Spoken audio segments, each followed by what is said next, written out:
What's good, lady and gentlemen? It's going to be FNCS Grand Finals this weekend, so I'm going to do a little predictions. Thank God we have the extra channel because I always want to do these every single season and never have a place to put them. So, firstly, honorable mentions. Teams that are not in the top 10 in my predictions, but I want them to be. Number 1, my boys, Jake Booker and Cringe.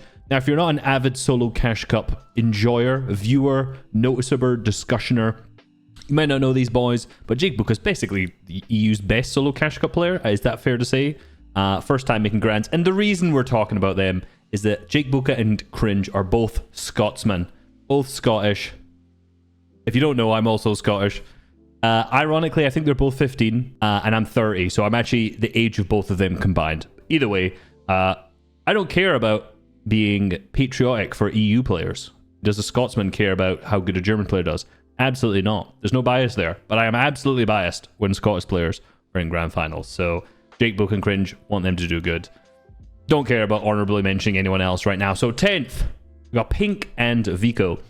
Now, if you look at their placements this season, they have been unreal. You know, Qualifier 1 and Qualifier 2 first in both of those. Semi-finals, they did really, really good. And generally in grand finals, they're just phenomenally good too. I think they've placed, where is it? I have the sheet here. I can actually check. Yeah, their placements are essentially 8th in Chapter 4 Season 3, 10th in the Global Championships, and then 5th last season. And they were contested and fighting really awkwardly for Forecast Tower last season as well. So really big performances. These guys nearly always do well in grand finals. The reason I have them in 10th and not any higher, and just for reference, anyone I have here in the top 10 could easily win, in my personal opinion. Some easier than others, but I would say looking at their drop spot off spawn, they're so difficult to get Surge right now. I'm sure they'll come with a really good game plan, in particular maybe pushing south into, what's that called? Into Mount Olympus, where there's 3 teams contesting. I'm not entirely sure what they're going to do. I haven't watched the games too closely for that. However, currently Reckless is uncontested, with Janice and Flixy being there, which means that Janice and Flixy will more than likely do exactly what they did last season and continually push the Forecast Tower any game that it spawns so that they'll end up fighting. So I'm not entirely sure how these are going to play out. This could be really good for Pink and Vico, or it could be kind of shambles for them now that there's no longer a contestation there. So 10th place for them. And in 9th, I'm going to go Trippern and froxy. Now, they have been such a pest this entire season. They've basically just landing to the south of Grimgate, and they're the only team that's consistently pushing in, fighting the teams like MalukaMerach, who are all contesting over the Grim loot, and just being a general annoyance in there. Yeah, their consistency in semi-finals was really, really good. They basically were like 6th, 3rd, had a dud game 41st, and then won a game, which qualified them through to the grand final. So this season, these guys are looking really good. I'm not overly pleased by their historic track record when it comes to grand finals. Yeah, froxy's best placement is 12th with Marius in Chapter 4 Season 1. And then Trippern has historically been good when he's been playing with guys like, you know, Thomas HD and whatnot. But the last year was like 11th, 22nd, and then 13th in the, in the Last Chance Major. So in a grand finals, not necessarily the best placing team, but 9th is looking good for them this year. 8th, I'm disappointed to put Quesy and Thomas so low because, you know, of the caliber of team they are. But they are triple contested off spawn right now in the drop spot I just named and I've already forgotten. And it's my drop spot, Mount Olympus. I should remember that. I always forget it for some reason. This season, they have looked a little shaky because of that. They've been losing to some questionable teams off spawn that are definitely significantly worse than them and significantly worse fighters than them. But it's a grand finals, and it's Quesy and Thomas HD. Like, what more is there to say, right? The main thing here is that the drop spot, now that it's a grand finals, will be relatively consistent, right? You're going to have the same teams trying the same strats, and I undoubtedly believe that Quesy and Thomas will come with a really good game plan. They will undoubtedly be better than any of the teams surrounding them at that moment. I'm just kind of scared how many good games they'll get. You know, how many times will they be super scuffed and not manage to get like a big refresh and get themselves back into the game? If they manage to wipe some of these teams off spawn that are contesting them, which is Doom and Ice, which are like a first-time grand finalist, and then Destra and Pyros, who are not the best team in there by any means. If they manage to have a couple good games to wipe them off spawn, it's free Surge. They could really easily set themselves up good. And last season, they were contested when they ended up coming second. So they could do good. Let's be real. The last time Quesy was out of the top 10 in an FNCS Grand Finals was Chapter 2 Season 7. So That's that's mid 2021. So almost 3 years ago since he was out on online, and he placed 11th in globals. So, you know, putting Quesy anywhere outside of a top 10 is usually a very, very bad shout. And I believe 8th maybe is a little low for them, quite frankly. And if you also want to, Thomas has the most top 10s of anyone in Grand Finals. He has 14 out of the 19 that he's played. So incredibly, incredibly consistent duo. I'm quite disappointed they're so contested off spawn because I think they would do good. But regardless, in at 7 now, we've got KIRO and Mappy. Now, in terms of FNCS, they look really, really good, right? 7th in Qualifier 1. I've got 36th in Qualifier 2, which wasn't the best. But look at the semi-finals. They were probably one of the most consistent teams. Now, they didn't win games, which is obviously which kind of qualified you in the first two, day 1 and day 2 of the upper brackets. But a 9th, 11th, and a 7th. Actually, that's not true, because those are with other teams. So that would be... essentially, they placed like 4th, 7th, and 7th. So consistently in the top 10 in what is the hardest lobbies so far, which was really, really impressive. And the one thing about these guys are if they manage to get kind of scuffed off spawn, last season, KIRO was incredibly good when he was playing with Kaduo, at having those scuffed games. He was the one that was fighting over and over again with Pink and Vico, and they ended up placing 3rd, I think. Where are we at? Yeah, 3rd. So even if these guys have a bad day 1, I'm pretty confident that they can clutch up. They look good. They've won a cash cup as well, so all good things. In number 6, I'm going to go Janice and Flixy. Now, this is actually, ironically, a team I actually forgot about while I was doing this list, and I said there's no way I can't have Janice and Flixy in the top 10, because obviously they've had a bit of a rocky season, but it only looks so rocky because they did have a bit of a problem in the first qualifier where Janice or Flixy was it their lobby cancelled? I think, yeah, they had an issue with their lobby, nothing to do with them, which meant that they weren't able to make it through to the upper bracket, so they had to play the lower bracket. And yeah, so they had a little bit of a scuff start, so they've not necessarily been in the conversation so much. Now, like I mentioned earlier, they are uncontested at Reckless. I think last season's, basically, they really struggled in the same situation. Uncontested Reckless, and they struggled with Surge a lot. I think they ended up in 16th after that. With the whole season on top of that, they still have the same situation now. I'm sure they'll manage to figure out some sort of Surge situation. You really can never count a guy like Janice out when it comes to Grand Finals. Like, he's incredibly consistent. Number 5. This is my pick that I really want to win. You know, I genuinely want Chap and Teeny to win FNCS. Will they? Fuck no, not a chance. But they have been so entertaining this season. Like, they have been insane. I think on paper, you could say these guys are the best team currently. Is that too much to say? They're not, by the way. I'm just mentioning that. But, like, if you just look at placements alone, you could say that these guys are the best team ever. Like, they've won 5 rounds of tournaments this season. Like, you know, so FNCS rounds, cash cups, like performance evals, these kind of things. They have 5 seconds, and then they have 2/3. Far more than any other team, which is very, very impressive. Then you look at, like, how they did when it came to the semifinals. They were unreal in the semifinals. Like, they dominated those lobbies. They got into the first... They were in the lower bracket because their qualifiers weren't very good, which is slightly concerning. But lower bracket... Lower bracket? Why does that sound wrong? Lower bracket, whatever it... Lower bracket? Yeah, semifinals lower, whatever it was, whatever the terminology for it was.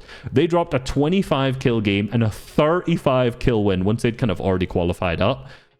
Which, you know, you see a lot of, like, the big teams were really struggling in lower bracket to make it to qualify to uppers, and they were dropping 20 bombs. Like, if you look at their average elims, it was over 12, whereas the team in second had like 4.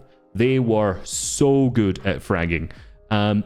Teeny is also pretty now established when it comes to grand finals. Like, he has enough experience. This isn't his first. However, it is Chap's first. So, you know, you may think these kind of guys have come out of nowhere. Well, you think Chap might have come out of nowhere since it's his first grands, and putting him this high is kind of insane. And I believe it is insane. But he was also this good last season, but his teammate got disqualified, unfortunately. So Chap might be the actual GOAT. Everyone thought he was cheating last season. Doesn't seem to be banned or anything. So I'm absolutely not saying that he is at all. But him and Teeny are, like, scary team this season.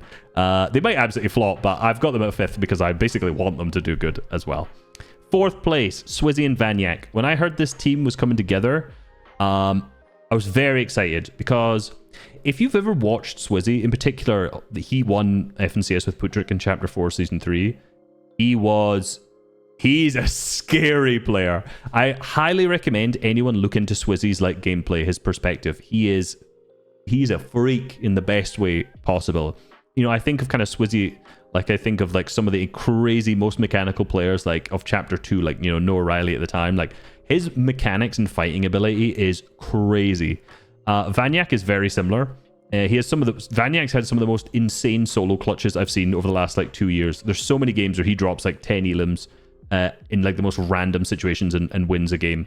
And two individual players together like this are always a very, very scary duo. And there's a lot of times where I think two crazy individual players can just pull off something nuts. Like you can just have so many big, successful games when you have two players like that together. And their setup's really kind of perfect. They are at, where are we at again? I forget the name of every POI all the time. Brawler's Battleground, currently uncontested.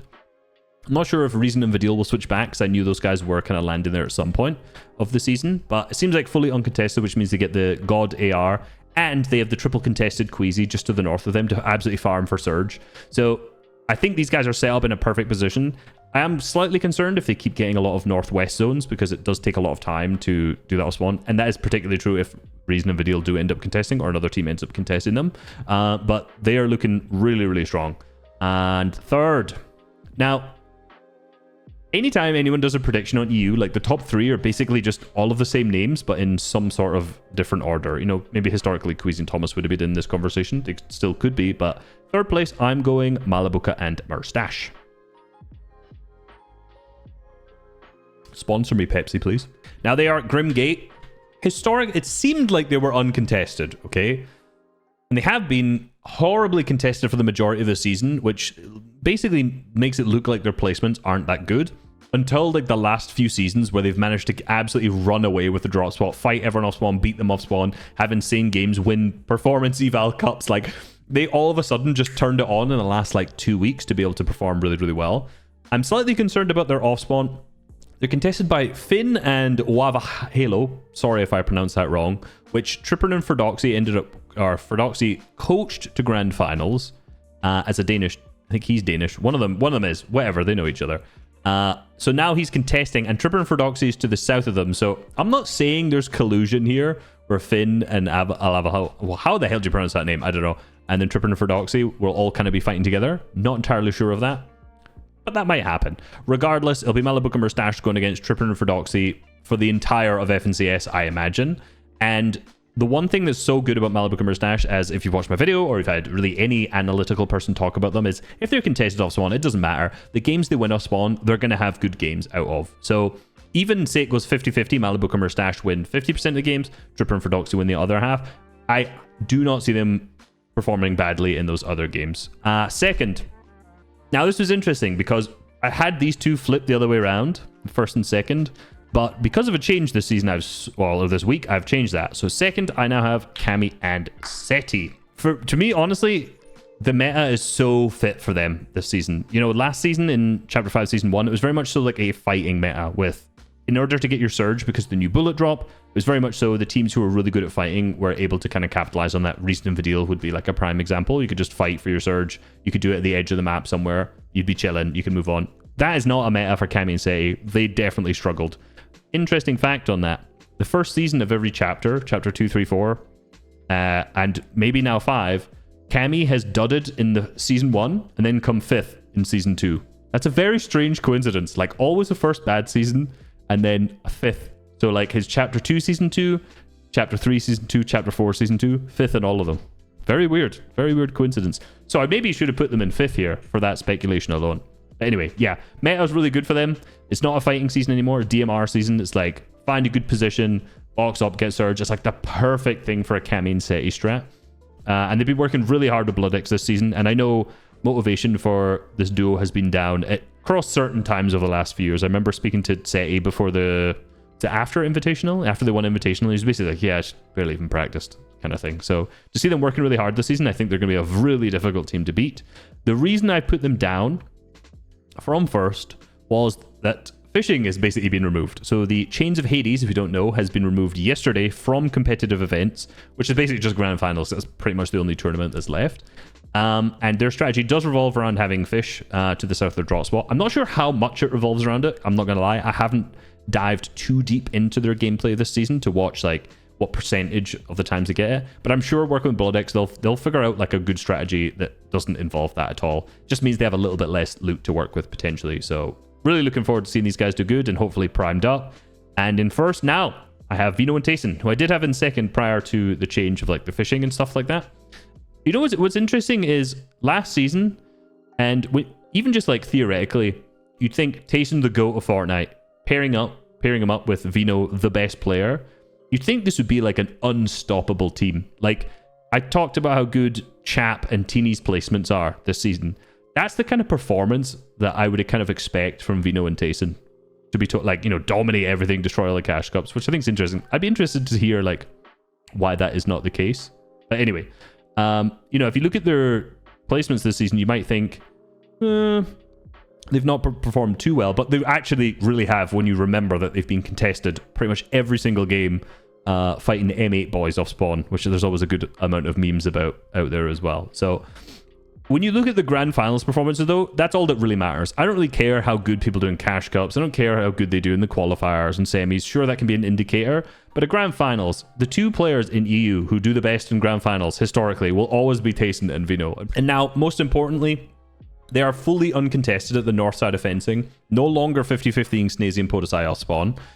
They have the ability to go and bully them fighting wise if they need to, and if not, if they need to surge strat somewhere else, they can rotate elsewhere. So really excited to see these guys do good. Much of a better position for them on the map rather than 50-50ing a spawn, and much better than last season too, landing at that crappy drop spot of, why do I forget every name? Grand Glacier, that's the one, than they had last season. So write your predictions down below. Let me know who you think is going to win. See you at the weekend. Peace.